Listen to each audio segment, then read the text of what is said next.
This is the disclaimer for Wildlife Control Consultant and Pest Geek Podcast with Living the Wildlife Podcast. Always follow national, state, provincial, and local laws when using pesticides and or other control methods to manage pests.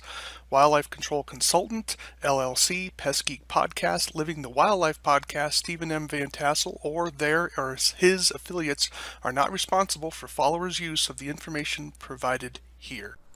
Hi everyone, Stephen Vantassel here, bringing you another episode of Living the Wildlife as part of the Pest Geek Podcast family. Glad to have you on board. I hope you had a great week. We're finally getting some much needed rain out here in Montana. As some of you may or may not know, we are a water-stressed state. So even though we are the headwaters of the great Missouri River, the Mighty Mo as people call it, we do need a lot of moisture because it's fire season and we're already starting to experience some fires here in the state. But enough about that.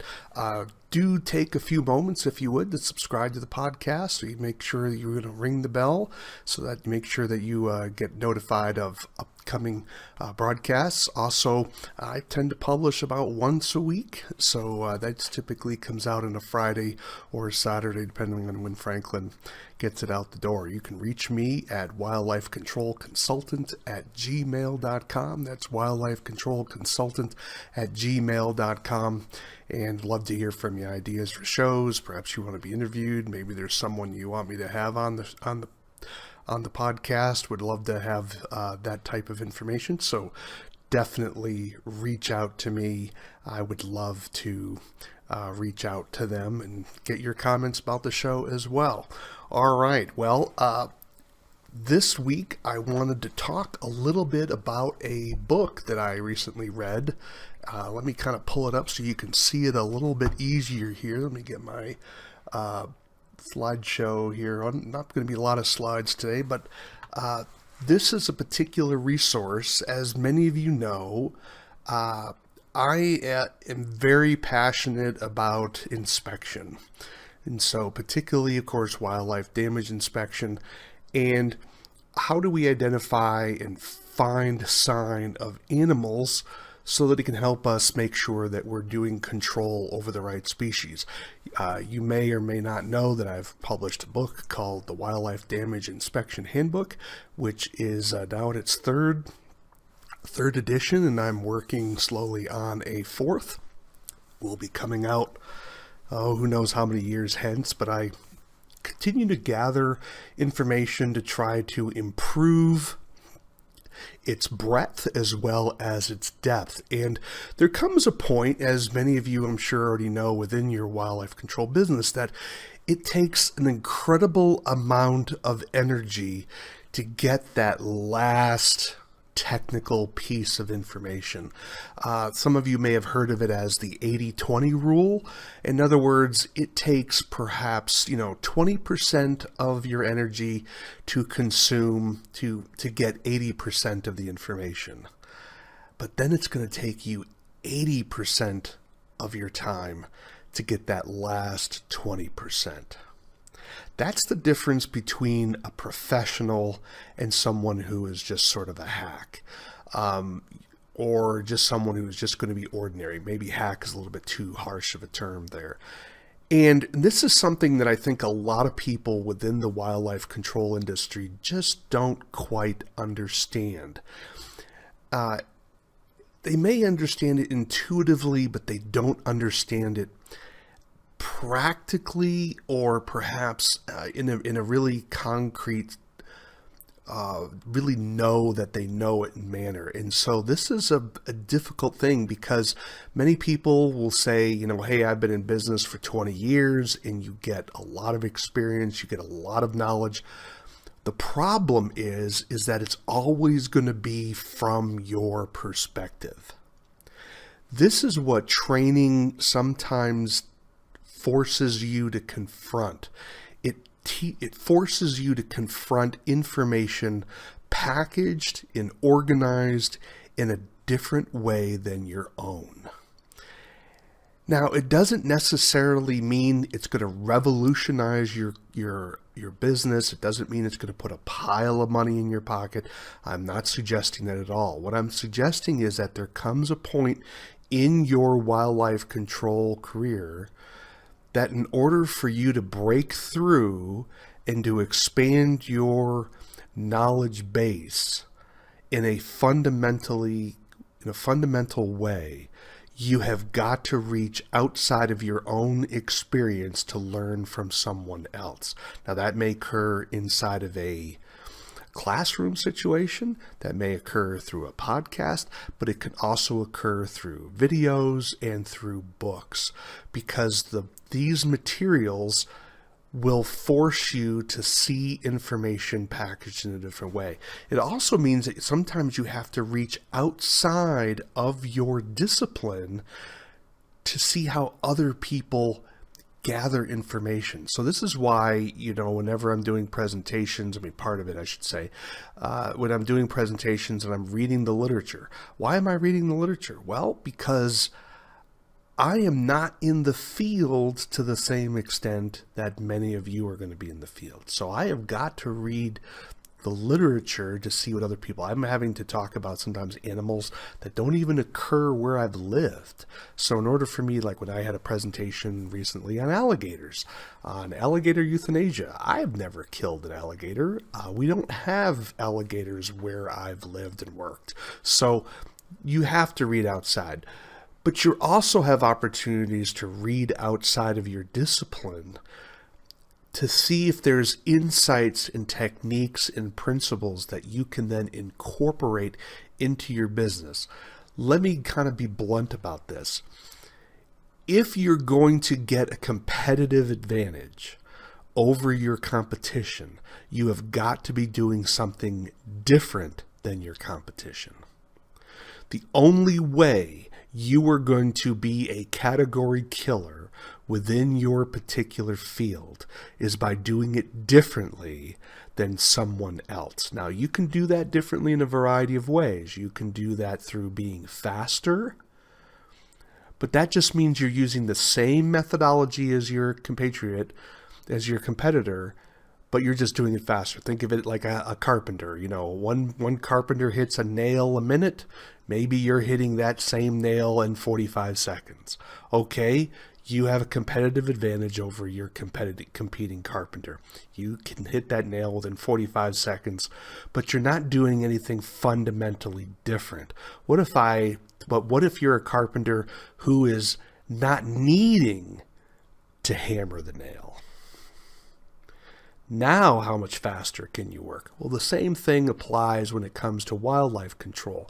If you were going to be taking something to a different level, you have got to be looking at things differently. Now, this is why you're listening to this podcast, I think hopefully to expand your information, because you never know when you're going to need it. So what I do is, my desire, of course, is to improve the next edition of my book, but also it's an area of intense interest of mine, and that is wildlife damage inspection. So I've started doing some reading in the area of mantracking. So I'm also a member of a search and rescue team here in central Montana. And so I figured, well, this would be helpful for me both in that particular volunteer position. But what I was kind of surprised about, though, is how much it helped me categorize the process of tracking. Although this individual is interested in tracking people, I'm not interested in tracking people. There are principles and techniques that can be helpful in understanding how to track animals. Now, in wildlife control, typically, we don't do a lot of tracking. And part of the reason for that is simply, we're usually working in human impacted environments.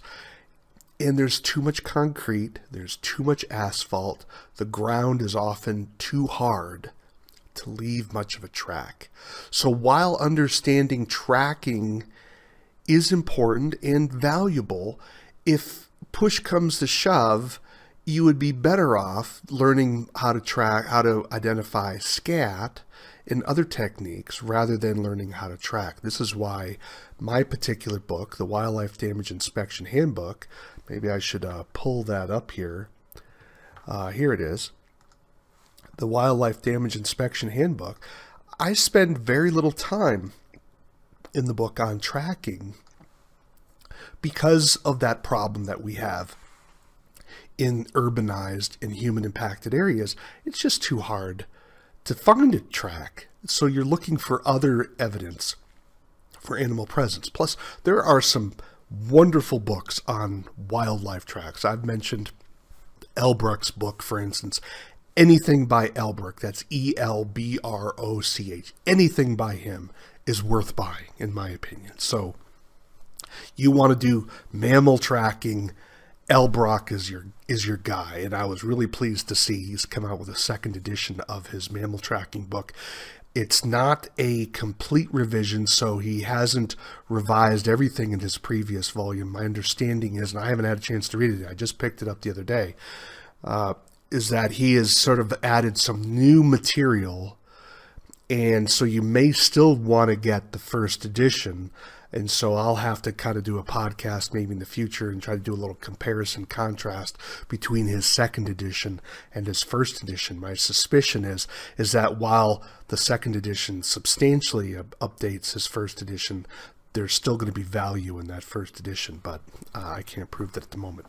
The point is that, as I said before, tracking in an urbanized area is very difficult because the ground is simply too hard to do that with. It's because you don't see those kinds of tracks. But, and here's the big but, right? And that is by looking at how this individual, Albert Ab Taylor, he's no longer with us, he's deceased, but this individual was sort of like the granddaddy of man tracking for the U.S. Border Patrol. And as you know, that they are responsible for tracking individuals crossing our borders, usually on foot. I mean, there's other ways that people cross our borders, or people crossing on foot. And he was instrumental in training many of his colleagues on how to track people coming across our borders illegally.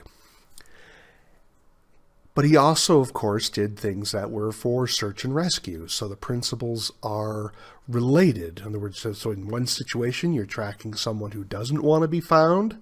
And in another situation, you're tracking someone who hopefully does want to be found, right? Someone who's lost. So this particular book was written basically collating and coordinating all of his information on how you would learn how to man track. But interestingly enough, a lot of the principles involved in that can apply to wildlife tracking as well. And let me just sort of highlight a few things for you in this particular book because I found it very valuable. One of the chapters talks about the types of sign that people leave behind. And the way he categorized it, I found it helpful in terms of how we could look at how animals leave sign behind as well. And so it's forced me to think about, well, how do we organize the information so that when we're teaching someone about how to look for wildlife sign, is there another way of organizing that may be more helpful to people coming into the industry? Perhaps you have technicians and you want to try to improve their wildlife damage inspection skills. And one of the ways is by helping them chunk information and categorize it. It gives people more control. In other words, there's one way the reason we chunk information and why we categorize it, because it becomes easier for us to remember. If we're just forcing people to memorize a lot of isolated data, we get overwhelmed by the volume. It's sort of the difference between memorizing the words on a particular book versus memorizing the concept. By having an abstraction, we can understand a principle and then use that as a rule by which to answer questions as they begin to arise, rather than trying to memorize all the nitty-gritty details. Right? This is why categorizing and chunking of information is so important. This is an area of education known as heuristics. So one of his chapters, he talks about how he categorizes different types of sign and points out whether he believes that it's conclusive of human presence or not conclusive of human presence. And he'll give different kind of weightings on this. That is not as important for us. I actually disagree with some of his comments saying this only occurs with humans and not animals. I think he's wrong in a few situations. Nevertheless, the way he categorized here, I thought these were useful because many of these concepts will work even in urbanized area where the ground is too hard to leave some tracks. And one of the things he mentioned was the word shine. Now, shine is, I didn't know what to call it. I would see how if you ever walk across grass, for instance, and I'm not talking about grass with dew on it. I'm just simply where you are walking across an area of vegetation, and you will notice that you can see the pattern of my walking based on how the sun reflects off the grass differently where I walked versus where I didn't walk. That's called shine. Well, that will occur even in urban environments, even where the areas where the ground's too hard to leave a track. I didn't know what to call it before, and I hope I pass this along to you. Thanks again to this particular manual, which is, by the way, rather fast read. It's got big text, a lot of photos, and the chapters are relatively short. So it's not a heavy read, even though it looks thicker, it looks large. It's not a heavy book, and he's got some wonderful forms in the back that you may be able to adapt for your own business in terms of how you're going to categorize situations. So that's one of the signs he refers to, and that is shine. Another sign category would be bruised vegetation, where animals, or in this case people, as he's talking about, where they're walking through an area and where branches become bent, perhaps or broken, perhaps there's scraping on vegetation. The vegetation is somehow being bruised. So that gives you another category of sign to look for that will occur even in areas that are highly human impacted. You're looking for broken branches as well. That should be pretty much obviously there. And then he talks about impression and compression. And this is where you have situations where the weight of an organism is pressing down.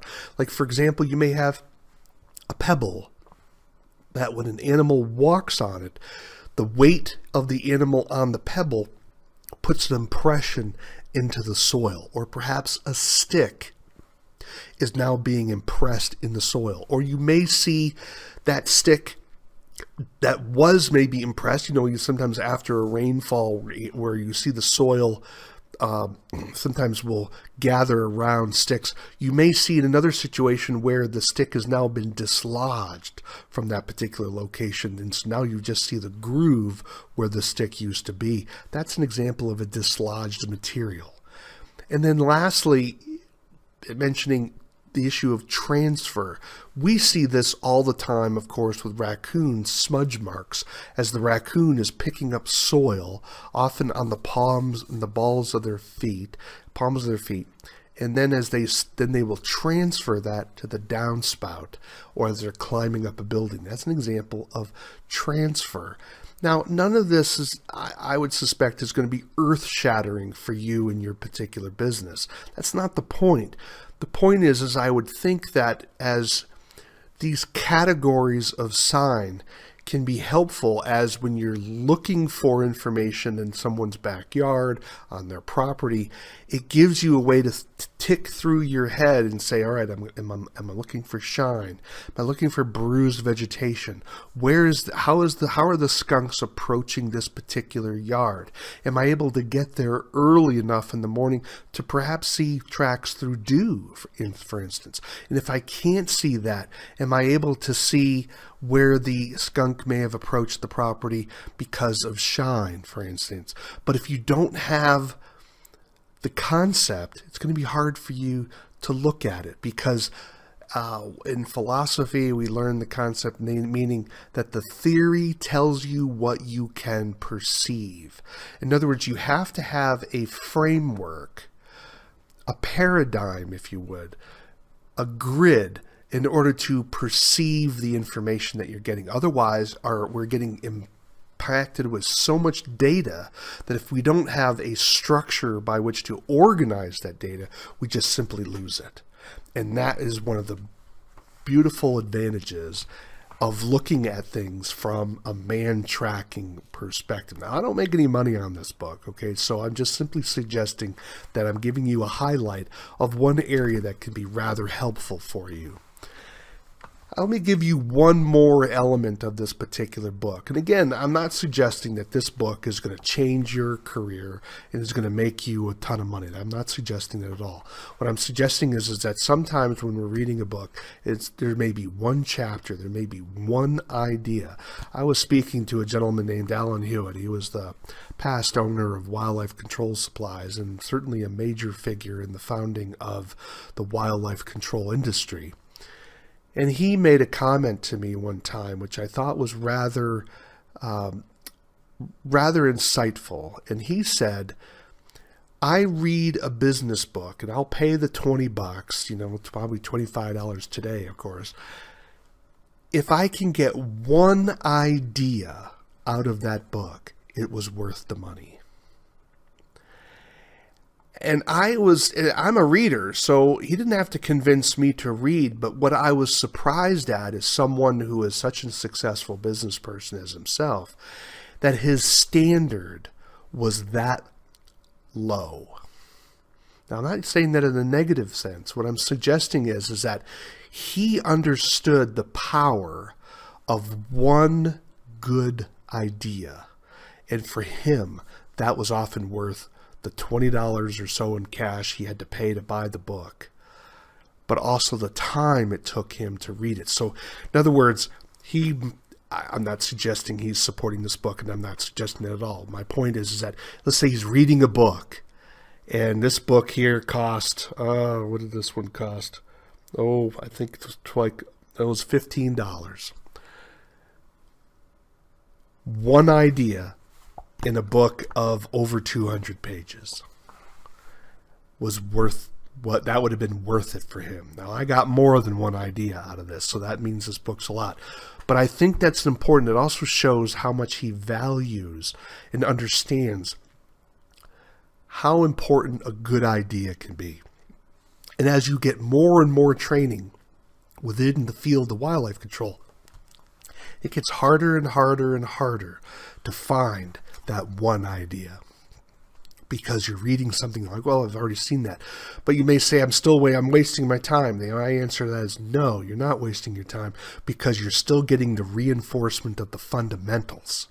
And that's another element of training. So you're getting that 80% reinforced again, so it becomes second nature to you. It becomes part of you. Then you can have that energy left over to learn that last 20% that's going to take you 80% of the time.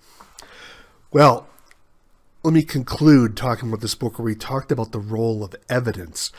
Obviously, with him being in the Border Patrol, of course, again, he's deceased now, it would be important at situations where there would be criminal cases, and this is more than just someone crossing the border illegally, where they're looking for an escaped convict, for instance, or someone who was in custody and has now escaped, and they're looking for this individual in the evidence. Now, we normally don't encounter this sort of thing in wildlife control, to be sure, but I do think that this is an area in our industry that is a growth area, and it's something that I want to encourage everyone in the sound of my voice to start thinking about, and that is, do you have a process?